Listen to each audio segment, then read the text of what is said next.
SBN Telugu channel కి స్వాగతం. BC బంద్ కు మద్దతుగా భారీ మోటార్ సైకిల్ ర్యాలీ. చిగురుమామిడి మండల కేంద్రంలో బీసీ జేఏసీ బంద్ కు మద్దతుగా బీసీ సంక్షేమ సంఘం ఆధ్వర్యంలో మండలంలోని అన్ని గ్రామాల్లో బీసీ చైతన్య ర్యాలీ నిర్వహించారు. మండలంలోని వివిధ గ్రామాలకు చెందిన దాదాపు 150 మోటార్ సైకిళ్లు మండల కేంద్రం నుండి బయలుదేరి అన్ని గ్రామాల్లో తిరుగుతూ బీసీ చైతన్య ర్యాలీని నిర్వహించారు. ఈ సందర్భంగా రాష్ట్ర బీసీ సంక్షేమ సంఘం ఉపాధ్యక్షులు గీకురు రవీందర్ మాట్లాడుతూ రాష్ట్రంలోని అన్ని రాజకీయ పార్టీలు రిజర్వేషన్లు అమలయ్యే విధంగా చూడాలన్నారు. ఏ రాజకీయ పార్టీ అయినా ఏ నాయకుడైనా బీసీ రిజర్వేషన్లకు వ్యతిరేక విధానాల్ని అవలంబిస్తే రాజకీయంగా పాత్ర వేయడం ఖాయమన్నారు. బీసీల భవిష్యత్తు కోసం, జాతి అభివృద్ధి కోసం, ఆత్మ గౌరవం కోసం బీసీలకి 42% రిజర్వేషన్లు అమలయ్యేంత వరకు ఉద్యమాన్ని తీవ్రతరం చేస్తామన్నారు. ఈ నెల 18న రాష్ట్ర జేఏసీ పిలుపు మేరకు విద్యా, ఉద్యోగ, వ్యాపార సంస్థలు స్వచ్ఛందంగా బంద్ను పాటించాలని విన్నవించారు.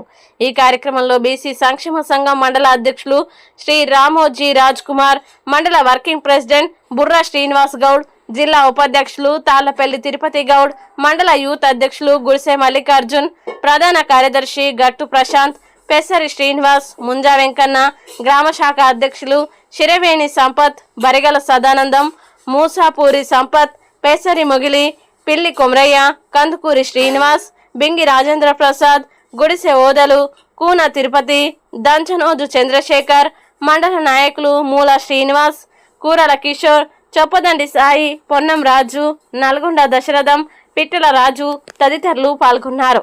42% రిజర్వేషన్ మాకు ఇవ్వండి. ఇవాళ ఈ దేశంలో స్వాతంత్రం వచ్చి 80 సంవత్సరాలు గడిచినప్పటికీ కూడా ఎస్టీలకు కావాల్సిన రిజర్వేషన్ ఉంది. ఎస్టీలకు కావాల్సినటువంటి ఒక దామాష పద్ధతిలో వాళ్ళ రిజర్వేషన్ వాళ్ళకు ఉంది.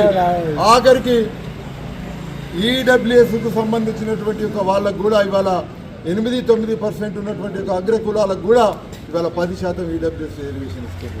అయినా మేము ఎక్కడ కూడా ఎవరిని అడ్డుకోలేదు. ఇవాళ బీసీలో ఈ దేశంలో రాష్ట్రంలో 60% ఉన్నటువంటి ఒక మాకు 42% రిజర్వేషన్ ఇస్తుంది. ఇవాళ ఈ స్వాతంత్రం సిద్ధించిన నాటి నుంచి బీసీ కులాల వాళ్ళు మేమందరం కూడా బడుగు బలహీన వర్గాల అందరం కూడా ఇవాళ ఆర్థికంగా, సామాజికంగా, రాజకీయంగా వెనుకబడేది. ఈ యొక్క సందర్భంగా నేను ఒకటే హెచ్చరిక చేస్తున్నా, బీసీ కులాలతోటి కనుక ఏ రాజకీయ పార్టీ కానీ ఎవరు కానీ అడ్డుకున్నట్టయితే నేను ఖచ్చితంగా చెప్తున్నాం, ఈ తెలంగాణ గడ్డ పౌరుషాల గడ్డ. ఎందుకంటే ఉద్యమాలకు పుట్టినిల్లు. ఇక్కడ ఎవ్వడు అన్యాయం చేయాలని చూసిన బీసీల నోటికాడి ముద్దలు తీసేయాలని చూసినా మాత్రం రేపు రాబోయే కాలం లోపల తీవ్ర పరిణామాలు ఎదుర్కొంటూ చెప్పి సందర్భంగా నేను హెచ్చరిస్తున్నాను. ఈ యొక్క సందర్భంగా ఈ తెలంగాణ రాష్ట్రంలో ఎందరో మంది ఇవాళ పోరాట యోధులు, వీర యోధులు పుట్టినటువంటి యొక్క గడ్డ ఇది. చాకలి ఎలం అయితేనేమి, సర్దార్ సర్వై పాపన్ అయితేనేమి, ఇవాళ పండుగ సాయన్ అయితేనేమి, ఇవాళ ప్రతి బీసీ కులం లోపల ఒక్కొక్క యోధుడు ఇవాళ తెలంగాణ రాష్ట్రం కోసం పోరాటం చేసిన వాళ్ళు, సాయుధ పోరాటానికి వ్యతిరేకంగా పోరాటం చేసిన వాళ్ళు ఇవాళ బీసీ రిజర్వేషన్కు అనుకూలంగా కూడా మేము అదే స్ఫూర్తితోటి మేము రేపు పోరాటం చేస్తున్నాం.